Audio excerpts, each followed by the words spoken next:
लीजिए प्रस्तुत है आज की कहानी। कहानी का शीर्षक पूस की रात। लेखक मुंशी प्रेमचंद।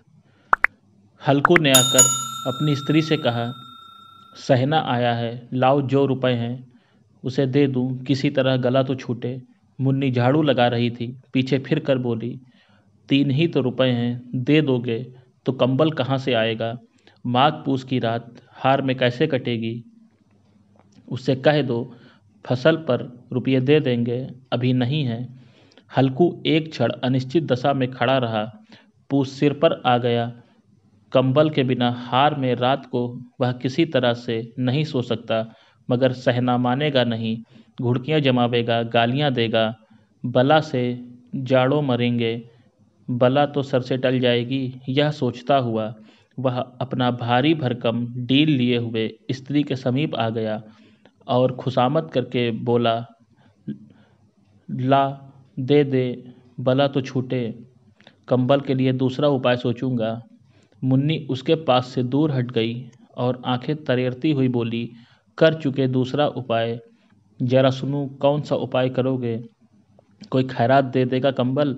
ना जाने कितनी बाकी हैं जो किसी तरह चुकने ही नहीं आती। मैं कहती हूँ तुम क्यों नहीं खेती छोड़ देते, मर मर कर काम करो, उपज हो तो बाकी दे दो, चलो छुट्टी हुई। बाकी चुकाने के लिए ही तो हमारा जन्म हुआ है। पेट के लिए मजूरी करो, ऐसी खेती से बाज आए। मैं रुपया ना दूंगी, बिल्कुल ना दूंगी। हल्कू उदास होकर बोला, तो क्या गाली खाऊं? मुन्नी ने तड़प कर कहा, गाली क्यों देगा, क्या उसका राज है? मगर यह कहने के साथ ही उसकी तनी हुई भौहें ढीली पड़ गईं। हल्कू के उस वाक्य में जो कठोर सत्य था, मानो एक भीषण जंतु की भांति उसे घूर रहा था। उसने जाकर आले पर से रुपये निकाले और लाकर हल्कू के हाथ में रख दिए। फिर बोली, तुम छोड़ दो, अब किस खेती, मंजूरी में सुख से एक रोटी खाने को तो मिलेगी, किसी की धौंस तो न रहेगी। अच्छी खेती है, मंजूरी करके लाओ, वह उसी में झोंक दो, उस पर भी धौंस। हल्कू ने रुपये लिए और इस तरह बाहर चला मानो अपना हृदय निकाल कर देने जा रहा हो। उसने मंजूरी से एक एक पैसा काट काट कर 3 रुपये कंबल के लिए जमा किए थे। वह आज निकले जा रहे थे। एक एक पग पग के साथ उसका मस्तक अपनी दीनता के भार से दबा जा रहा था।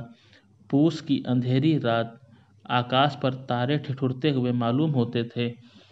हल्कू अपने खेत के किनारे ऊख के पत्तों की एक छतरी के नीचे बांस के खटोले पर अपनी पुरानी गाढ़े की चादर ओढ़े कांप रहा था। खाट के नीचे उसका संगी कुत्ता जबरा पेट में मुंह डाले सर्दी से कुकू कुकू कर रहा था। दो में से एक को भी नींद न आती थी। हल्कू ने घुटनियों को गर्दन में चिपकाते हुए कहा, क्यों जबरा, जाड़ा लगता है? कहता तो था घर में पुआल पर लेट रहा, तो यहाँ क्या लेने आए थे? अब खाओ ठंड। मैं क्या करूं? जानते थे मैं यहाँ हलवा पूरी खाने आ रहा हूँ। दौड़े दौड़े आगे चले आए। अब रो नानी के नाम को लेकर। जबरा ने पड़े पड़े दुम हिलाई और अपनी कुकू कुकू को दीर्घ बनाता हुआ एक बार जम्भाई लेकर चुप हो गया। उसकी श्वान बुद्धि ने शायद ताड़ लिया, स्वामी को मेरी कुकू कुकू से नींद नहीं आ रही। हल्कू ने हाथ निकालकर जबरा की ठंडी पीठ को सहलाते हुए कहा, कल से मत आना मेरे साथ, नहीं तो ठंडे हो जाओगे। यहाँ रांड पछुआ ना जाने कहाँ से बर्फ लिए आ रही है। उठूं फिर एक चिलम भरूं, किसी तरह रात तो कटे। 8 चिलम पी चुका हूँ। यह खेती का मजा है। और एक एक भगवान ऐसे पड़े हैं जिनके पास जाड़ा जाए तो गर्मी से घबरा कर भागे। मोटे मोटे गद्दे, लिहाफ, कंबल, मजाल है कि जाड़े का गुजर हो जाए। तकदीर की खूबी है, मंजूरी हम करें और मज़ा दूसरे लूटें। हल्कू उठा और गड्ढे में से जरा सी आग निकालकर चिलम भरी। जबरा भी उठ बैठा। जबरा ने उसके मुंह की ओर प्रेम से छलकती हुई आंखों को देखा। हल्कू, आज और जाड़ा खा ले। कल से मैं यहाँ पुआल बिछा दूंगा, उसी में घुस कर बैठना, तब जाड़ा ना लगेगा। जबरा ने अगले पंजे उसकी घुटनियों पर रख दिए और उसके मुंह के पास अपना मुंह ले गया। हल्कू को उसकी गर्म सांस लगी। चिलम पीकर हल्कू फिर लेटा और निश्चय करके लेटा, चाहे कुछ भी हो, अब की सो जाऊंगा। पर एक ही क्षण में उसके हृदय में कंपन होने लगा। कभी इस करवट लेता तो कभी उस करवट, पर जाड़ा किसी पिशाच की भांति उसकी छाती को दबाए हुए था। जब किसी तरह न रहा गया तो उसने जबरा को धीरे से उठाया और उसके सिर को थपथपा कर उसे अपनी गोद में सुला लिया। कुत्ते की देह से न जाने कैसी दुर्गंध आ रही थी, पर वह उसे अपनी गोद में चिपटाए हुए ऐसे सुख का अनुभव कर रहा था जो इधर महीनों से उसे ना मिला था। जबरा शायद समझ रहा था कि स्वर्ग यही है, और हल्कू की पवित्र आत्मा में तो उस कुत्ते के प्रति घृणा की गंध तक न थी। अपने किसी अभिन्न मित्र या भाई को भी इतनी तत्परता से गले लगाता वह अपनी दीनता से आहत न था, जिसने आज उसे इस दशा को पहुंचा दिया। नहीं, इस अनोखी मैत्री ने जैसे उसकी आत्मा के सब द्वार खोल दिए थे और उसके एक एक अणु प्रकाश से चमक रहा था। सहसा जबरा ने किसी जानवर की आहट पाई। इस विशेष आत्मीयता ने उसमें एक नई स्फूर्ति पैदा कर दी थी, जो हवा के ठंडे झोंकों को तुच्छ समझती थी। वह झपट कर उठा और छतरी के बाहर आकर भौंकने लगा। हल्कू ने उसे कई बार चूम कर बुलाया, पर वह उसके पास न आया। हार में चारों तरफ दौड़ दौड़ भौंकता रहा। एक क्षण के लिए भी जाता तो तुरंत फिर दौड़ता। कर्तव्य उसके हृदय में अरमान की भांति उछल रहा था।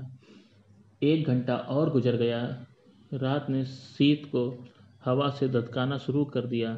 हल्कू उठ बैठा और दोनों घुटनों को छाती से मिलाकर सिर को उसमें छिपा लिया। फिर भी ठंड कम न हुई।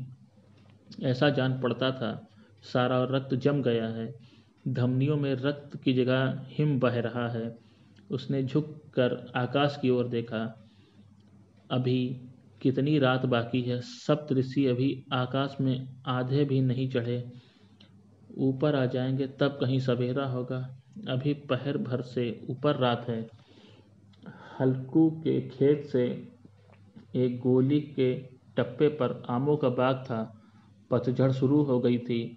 बाग की पत्तियों का ढेर लगा हुआ था। हल्कू ने सोचा, चल कर पत्तियां बटोरूं और उन्हें जलाकर तापूं। रात को मुझे पत्तियां बटोरते देखे तो समझे कोई भूत है, कौन जाने कोई जानवर ही छिपा बैठा हो, मगर अब तो बैठे रहा नहीं जाता।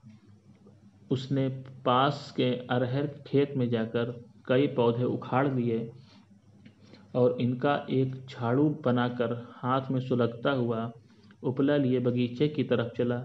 जबरा ने उसे आते देखा तो पास आया और दुम हिलाने लगा। हल्कू ने कहा, अब तो नहीं रहा जाता जबरू, चलो बगीचे में पत्तियां बटोर कर तापें। टाटे हो जाएंगे तो फिर आकर सोएंगे, अभी तो रात बहुत है।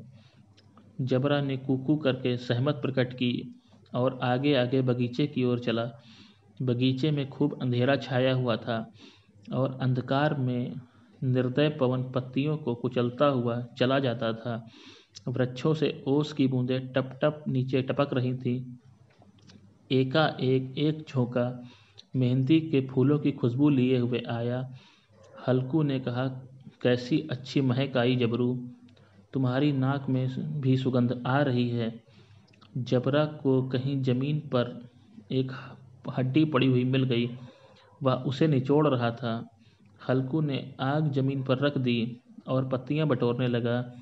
जरा देर में पत्तियों का एक ढेर हाथ लग गया।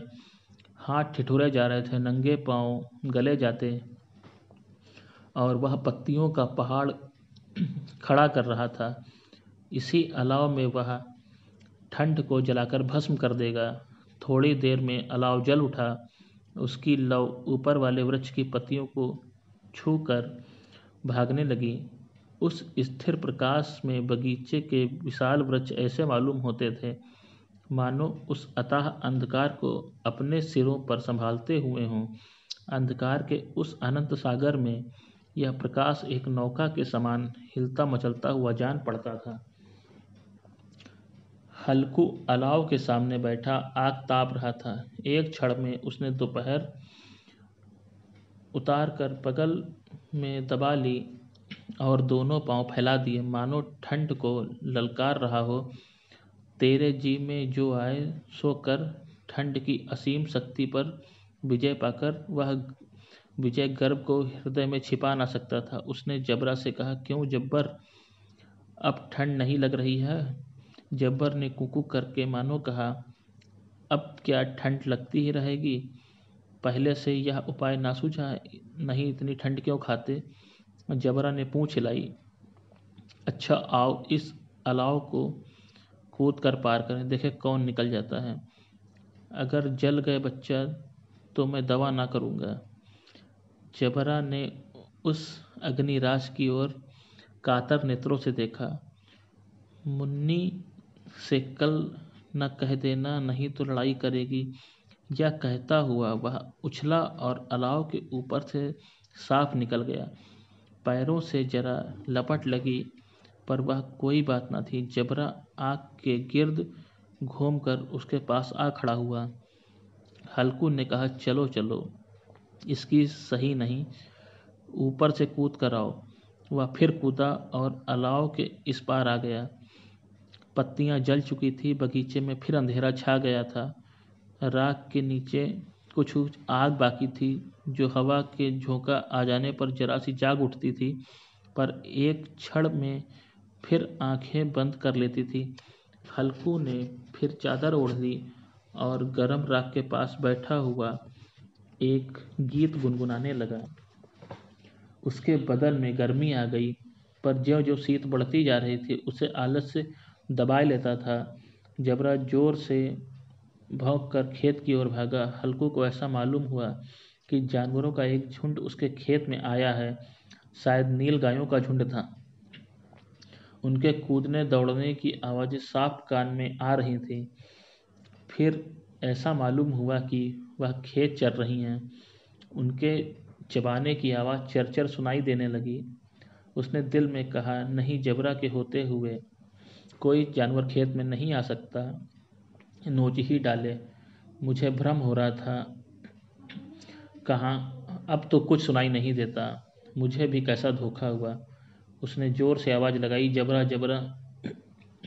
जबरा भौंकता रहा, उसके पास ना आया। फिर खेत के चरे जाने की आहट मिली। अब वह अपने को धोखा ना दे सका। उसे अपनी जगह से हिलना जहर लग रहा था। कैसे ददैया हुआ बैठा था। इस जाड़े पाले में खेत में जाना, जानवरों के पीछे दौड़ना असूझ जान पड़ा। वह अपनी जगह से ना हिला। उसने जोर से आवाज़ लगाई, लिहो लिहो लिहो। जबरा भौंक उठा। जानवर खेत चर रहे थे, फसल तैयार है। कैसी अच्छी खेती थी, पर ये दुष्ट जानवर उसका सर्वनाश किए डालते हैं।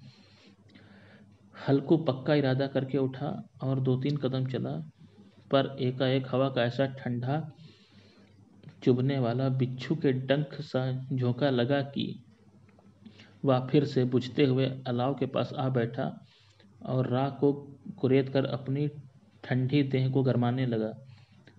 जबरा अपना गला फाड़े डालता था। नील गायें खेत का सफाया किए डालती थी और हल्कू गरम राख के पास शांत बैठा हुआ था। अकर्मण्यता ने रस्सियों की भांति उसे चारों तरफ से जकड़ रखा था। उसी राख के पास गर्म जमीन पर वह चादर ओढ़कर सो गया। सवेरे जब उसकी नींद खुली तब चारों तरफ धूप फैली हुई थी और मुन्नी कह रही थी, क्या आज सोते ही रहोगे? तुम यहाँ आकर रम गए और उधर सारा खेत चौपट हो गया। हल्कू ने उठकर कहा, क्या तू खेत से होकर आ रही है? मुन्नी बोली, हाँ, सारे खेत का सत्यानाश हो गया। भला ऐसा कोई भी सोता है? तुम्हारे यहाँ मड़ैया डालने से क्या हुआ? हल्कू ने बहाना किया, मैं मरते मरते बचा। तुझे अपनी खेत की पड़ी है। पेट में ऐसा दर्द हुआ कि मैं ही जानता हूँ। दोनों फिर खेत की डाँड़ पर आए। देखा कि सारा खेत रौंदा पड़ा हुआ है और जबड़ा मड़ैया के नीचे चित लेटा है, मानो प्राण ही न हो। दोनों खेत की दशा देख रहे थे। मुन्नी के मुख पर उदासी छाई हुई थी, पर हल्कू प्रसन्न था। मुन्नी ने चिंतित होकर कहा, अब मंजूरी करके माल गुजारी भरनी पड़ेगी। हल्कू ने प्रसन्न मुख से कहा, रात की ठंड में यहाँ सोना तो ना पड़ेगा। फ्रेंड्स, इसी के साथ हमारी इस कहानी का अंत होता है। अगर आपको कहानी पसंद आए तो मेरे चैनल को लाइक करें, सब्सक्राइब करें और कहानी को शेयर करें। वीडियो को अंत तक देखने के लिए आपका बहुत बहुत धन्यवाद।